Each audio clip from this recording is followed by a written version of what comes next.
All right, in this video, we're going to be talking about the strong force of nature.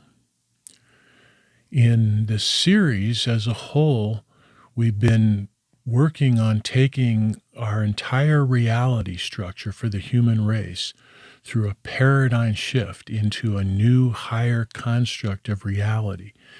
And we started doing that by sort of reconstructing the idea of how nature is structured and built.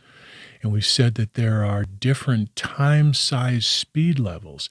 Existence is infinite. I call it infinite existence. And the time, size, speed levels go on up and up forever, and they go smaller and smaller, go down further and further. And to have this boundless structure to nature, you need to have internal boundaries. And so within each bounded section, you have, as you get larger, you have a faster light speed, and the forces of nature reset at a gentler level as you go larger and at stronger settings for the forces of nature as you get smaller. And so what I'm saying is our American government is not just like or kind of sort of. Our American government is a greater proton. The three branches within our government are the same thing as the three quarks within a proton. And so we just want to think about that and examine that here in this video.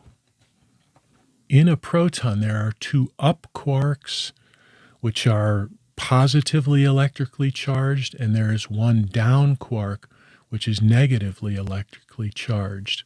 And in our American government, the executive branch of government and the legislative branch are the two up quarks. And they are up quarks because with positive energy, they manage everything. They do all the work, managing, leading, running all the different agencies and everything that makes up our American government. The judicial quark is a negative energy quark because it says what you're not allowed to do, and then it threatens you with fines or with jail time if you don't obey. And that is not a bad thing. Think about our traffic systems in America, where because we have all the rules of, stop signs and stop lights and speed limits, and you have double yellow lines where you can't pass, but then dotted lines where you're allowed to pass somebody. And by having all these rules of the road, it tells us what we're not allowed to do, getting everybody to follow certain behaviors. You can almost see in your mind here a circuit board with electrons that have logic gates that tell them everything they are or are not allowed to do. And so they travel in an organized system across a circuit board, and it gives us working computers. Well, our traffic systems gives us our whole entire transportation network. You can hop in your car, go anywhere you want to around the country because of the negative energy rules which define an organized transportation system. We can get goods to all our stores and restaurants, and the whole trucking system and everything operates, again, because of the negative energy system of the judicial quark. In an atom, the three quarks are governed by asymptotic freedom. And the physicists describe this sort of as though you have a loose rubber band, which is holding the three quarks. They shuttle energy and stuff back and forth between them, and they sort of do their own thing independently. But if one quark starts to get too far out of line, the other two quarks will pull it back into line so that they remain within this sort of rubber band. And in our American government, if one of the branches of government begins to get too far out of line, the other two branches of government will pull it back into place. So it's like they work independently of each other, but they're in a chromodynamic relationship with each other.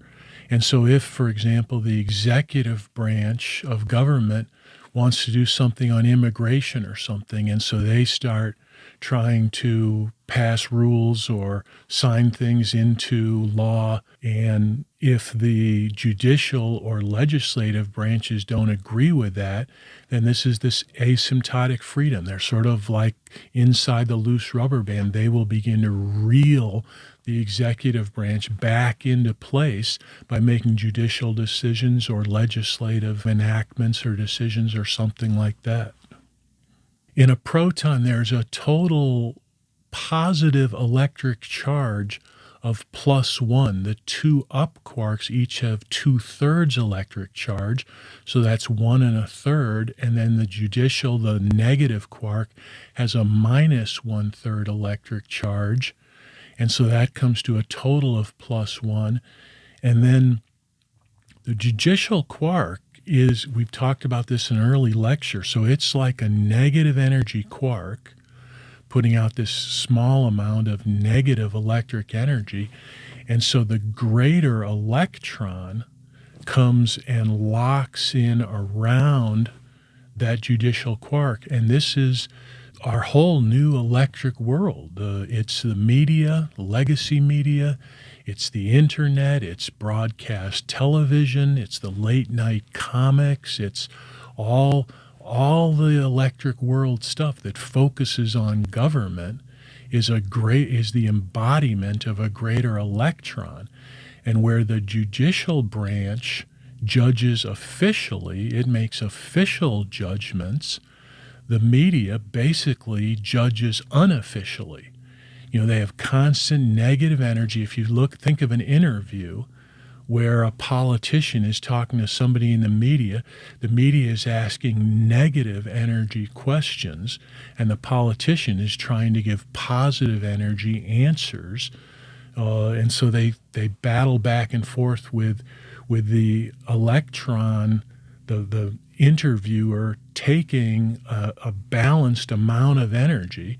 So being like equal, the interviewer having equal authority to ask the politician at the same level, but they bring negative energy and the politician brings the equal amount of positive energy. In a proton, the total mass is about 1,800 times larger than the mass of the electron, which swirls around the proton with uncertain position. That uncertain position is just that it doesn't matter where the media's offices are. They could be located in Atlanta, in New York City, or in Washington, D.C. It doesn't matter where the offices are. They go to the place where whatever governmental stuff is happening, they follow, their cameras travel, they don't even have to be there. So they have this uncertain position. Whereas then the weight of the government comes through all these different government agencies. It's the military, it's the police force, it's the post office, and then it's, the IRS, CIA, NSA, DEA, all the different kinds of government agencies. This makes up the mass of the greater protons, where the media has some mass, but it's significantly less because they're not managing or doing anything. It's just, a few people working for a small media organization. In a proton, there's a special reciprocal relationship between the amount of electric charge and the amount of magnetic charge. So as you increase the electric charge, this increases the polarity of the magnet. And so here in America the two poles of the American magnet are right-left poles. They're not north-south poles. They're right-left poles, with the Democratic Party on the left and the Republican Party on the right. And you can think of the media, the whole electric force, as like this two-dimensional sheet that we've been describing in between these two magnetic poles. And as just in these last 50 years or so, starting broadcast television, first radio, then television, then cable television, and now the internet. The electric charge has just been massively ramping up, more and more powerful. And so this is causing the magnetic polarity of the two political parties to push apart from each other so strongly that basically things are, right now, we're in a government shutdown because the two political parties cannot function working with each other anymore. And so what's going on is our proton government is still basically the same old horse and buggy government that our forefathers designed long before we had these electric energies. But then these electric energies have come along and they're just ramping up more and more. And so we have a situation where what we need is a greater fusion process to upgrade our whole governmental set of dynamics, which will then bring relief between the political parties and will give us higher functioning systems. So in our further videos, we're going to get into this greater, not fusion in a bottle, not cold fusion, but greater fusion all out around us, all around America and the world, and adding on new proton dynamics and new neutron dynamics to take us into a much higher functioning system. Let me add something else about this. Okay, picture a human brain, and you have the two hemispheres of the brain. And so these are the two magnetic poles, and in our human brains, it's a left-right polarity, the same as it is for the outside of us here in America. And so here in America, we have all these electric energies swirling around in between the two magnetic poles.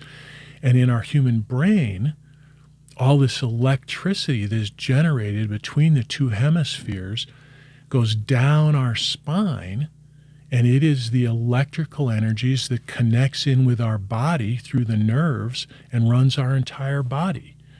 So all this electrical energy is going to go out through the dark energy bone structure and out into the dark energy body systems, giving us a working physical form. Here in America, these two political parties are always attached together at everything governmental. Everything that is government will always have these two parties, and they're always roughly equal in size. And we can sort of think of them in another time, size, speed dimension as relating to our two maternal and paternal sets of chromosomes. And you always have these two energies that have to work together at biological levels, at physics levels. You always have these two different energies that have to come and work together. And the physicists say very clearly there's no such thing as a magnetic monopole. So right now, a great danger in America with the Republican Party having the executive branch, both houses of the legislative branch, and the Supreme Court of the judicial branch, all being controlled by the Republicans right now. There's a danger. I mean, what they're really trying to do is they're just trying to completely defeat the Democratic Party, and the magnetic dynamics, the maternal-paternal energies of a living system don't work that way.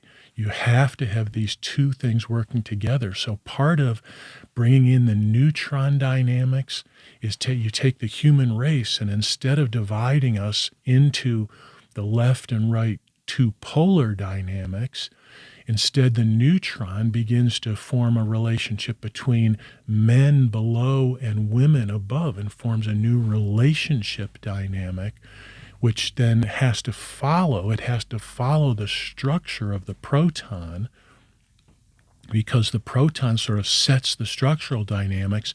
The neutrons fit in and sort of have to work around the proton dynamics, but they form this new relationship which allows the two parties to, function together, whereas now the functionality is breaking down.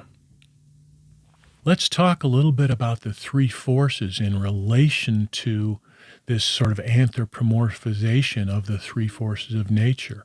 So think about America, think about our 50 states, sort of as though each state was a floating entity. And what they do is they elect these representatives. They each get 2 senators and they get a certain number of congressmen based on the population. And okay, imagine that this whole dynamic is a what I call the earthy way galaxy. So we know we have the Milky Way galaxy outside of us, around us.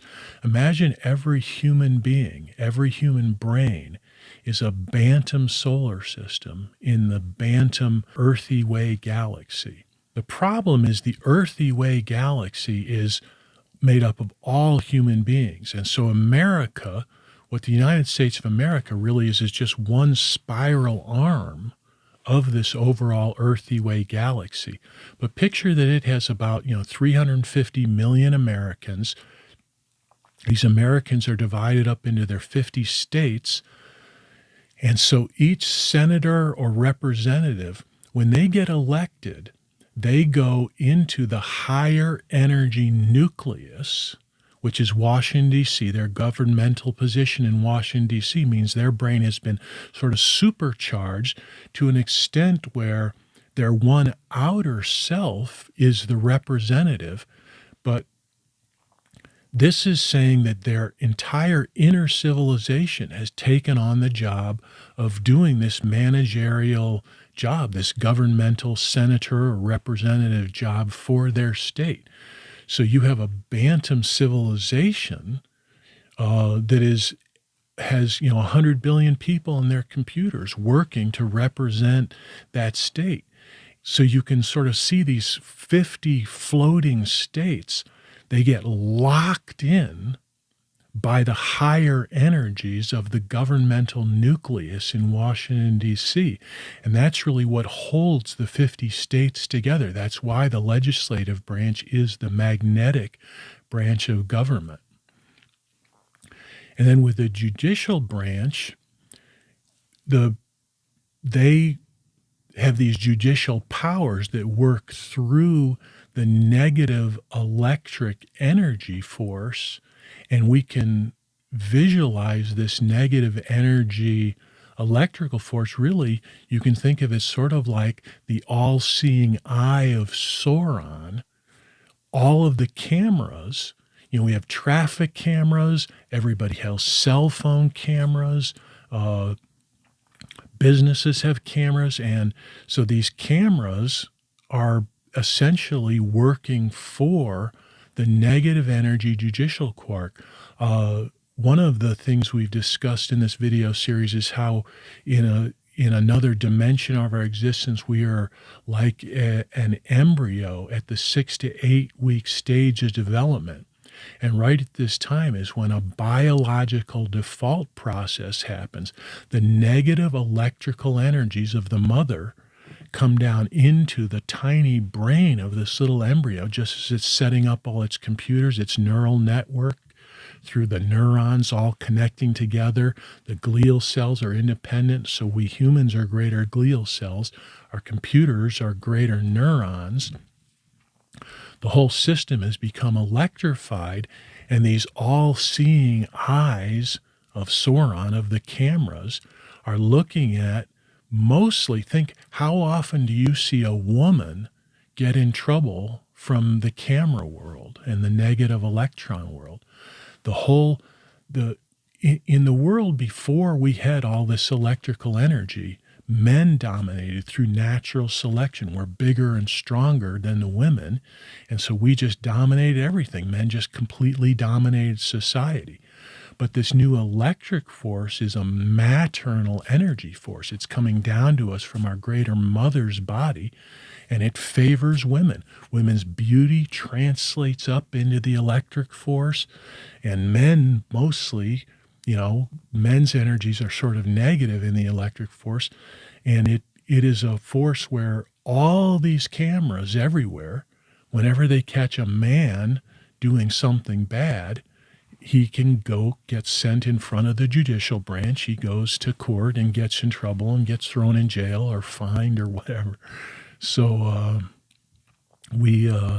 so there is a real electric field, and the cameras, the millions and millions of cameras spread everywhere, are working for this judicial energy field, and they have a dampening or a strong gravity effect on men, balancing the particle reality strength that we men have in the natural world, in the particle reality world.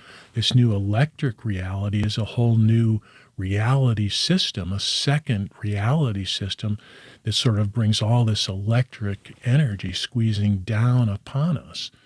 And so with this embryo, there either needs to be a masculinity function that forms this new relationship between the men and women, or the whole thing goes through a biological default process and becomes female.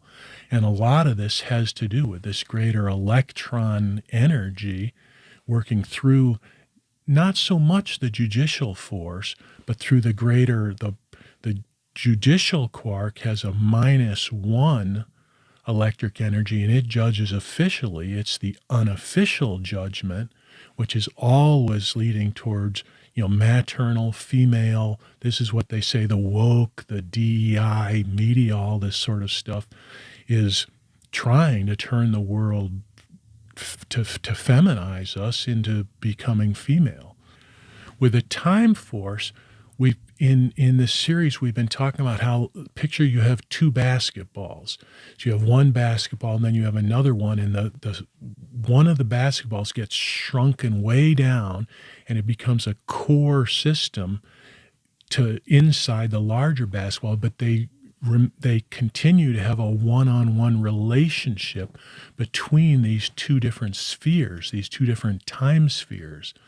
Well, the larger sphere here in America is made up, the brains of the 350 million American combine into a conceptual greater sphere. So all the American people together make up one sphere.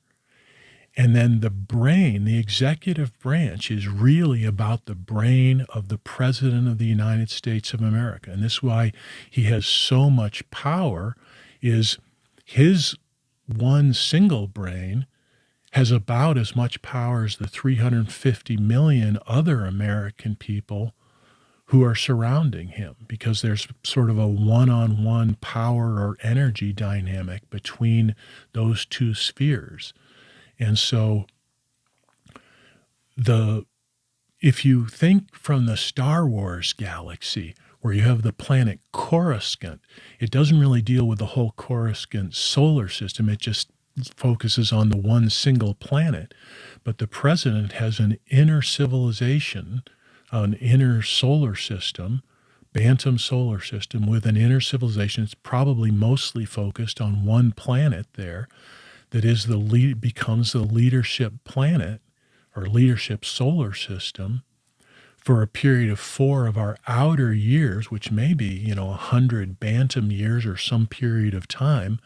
This brain of the president becomes like the planet Coruscant that it's doing the leadership stuff for the entire, not the entire Earthy way galaxy, which is all 8 billion of us and going to be growing up to 100 billion, but for our arm of our spiraling arm of the galaxy that has about 350 billion of us.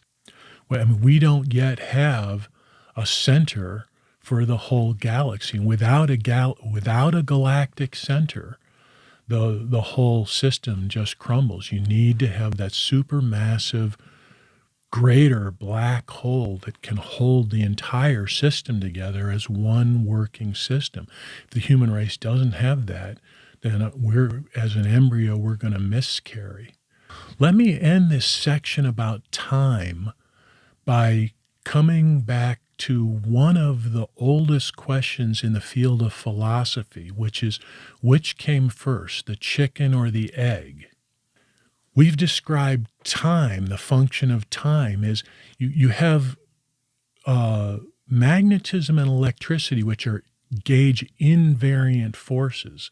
So if you have a nucleus and an outer sphere, or a ring and an outer ring, they are setting up these large energy fields, and then they behave in a gauge invariant fashion, which is sort of like two hands working with each other, or the two political parties. But the time force really works as a gauge variant force. So, I mean, what that's sort of saying is, if you're in a spaceship floating around Earth, if you remain the same size, then that's in a gauge invariant relationship to Earth. And so the way all of our science fiction novels and stuff, spaceships that fly around, they're all remaining gauge invariant relative to all the spheres, the cosmological bodies. Time works by working through a different dimensional axis, a different symmetrical axis. It is going down through spheres and up through larger spheres. And so one given sphere will be the present sphere. That's the surface of the Earth right now for the human race. And our brains, our human brains, are really the future spheres that relate to our present sphere. Every human brain, since time is more dense and the speed of light is slower, working at a slower speed, this means things happen much more quickly. If inside my inner civilization they go and think about some process and send the information up to me, they may spend a week working on all that, and it may show up as a thought in my mind just a second later. So this is this counterintuitive aspect of time again. But what this means is the outer sphere outside, which has a faster time size speed level, but is then technically running much slower compared to our human speed. This is the past. This is the past. So as we use our brains to build our future in our present sphere, this is at the same time beginning to build and develop the greater past around us. Okay. Picture what the physicists call all these virtual particles. They say space is brimming with all these virtual particles, and they appear for just a moment, and then they sort of disappear. What these virtual particles are, they are representing energies from smaller time, size, speed levels of existence, and they are trying to sort of bubble their way up and lock onto our human or our solar or our universal time speed levels. They're trying to lock on and then grow and develop permanently into these larger time size speed levels. Well, the way they do that is they have to lock onto something in this outer time size speed level and then quantum tunnel their way up into the larger reality. The way the human race needs to do this, we need to build if we are the egg, we need to build the chicken. We need to build our mother and then quantum tunnel into her reality. To build our mother, we have to build our father as well. We have to build their parents. We have to build their grandparents further back in past. It has to go all the way back to the dinosaurs. There has to be a planet with living stuff all over it, food and energy and water and air to breathe. And so the present is, now time can travel both ways. If there's an earthquake outside of us, that is something, an outer future force that comes and hits you. And so it's like reverse time, there's all kinds of complex time dynamics. But the idea is the human race together, as we go through these changes and come into greater life, we have to, in essence, begin thinking about advancing our present into a higher form of present by using our brains just the way we do, come up with new technologies, new companies, new stuff, and this keeps adding more future energies and advancing and giving us a higher present reality. But we have to begin to add into this the understanding that at the same time we are building our greater past. And so as we come into greater life, we want to begin to consciously try to work and shape this greater past energy around us, so that it should take us about 1,000 years to grow up to 100 billion human beings spread around this solar system, with about 100 billion network computers all together. And at that point, we should be ready to be born into a new, greater reality. And so this is where our future, as we keep developing all our brain and our future energies, meeting up with the greater past energies. And if we do everything right, we will be quantum tunneling through our greater mother. She's our holy grail outside of us, connected to us, feeding us. We're sort of building her reality. She's building us, creating us. And someday in 1,000 years, hopefully we're born out into her arms, where she then can take care of us, our Father can protect us, and we grow and become an actual greater living being, surrounded with our bright energy brain, 100 billion humans and our 100 billion computers, surrounded by our dark matter bone structure. And again, in 1,000 years when we're born, we'll be on an actual greater planet where, we begin to have a whole new, greater living.